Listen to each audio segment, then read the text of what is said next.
Hi friends, good morning. Let us see our next problem. See, a gun is fired from behind a train.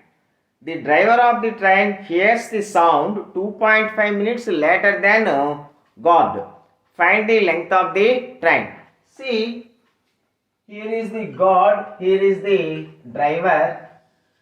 The driver hears the sound. The gun is fired somewhere here behind the train.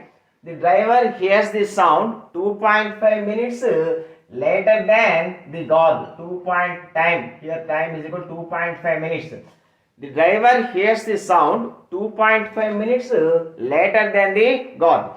Now we have to find the length of the train. Length of the train in the sense the distance travelled by the sound.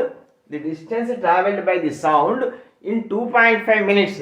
That is from God to driver. So now we have to find the length of the distance travelled by the sound. That is the length of the train.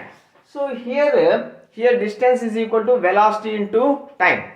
But velocity, you can't take the velocity of the sound alone, because here the train is also moving. So you have to take the relative velocity of the sound and the train. Both are in the same direction. So relative velocity is equal to sound velocity minus train velocity. Sound velocity is equal to 1100 meters per minute, and train velocity is equal to 60 kmph, that is equal to 60,000 meters by 60 minutes, that is equal to 1000 meters per minute. So this is the sound velocity, this is the train velocity. Now the relative velocity. Now the relative velocity is equal to 1100 minus same direction friends, same direction. So 100 meters per minute. Now we know the velocity. Now we know the velocity, relative velocity, and we know the time. So now the length of the train or distance travelled by the sound. Distance travelled by the sound in 2.5 minutes.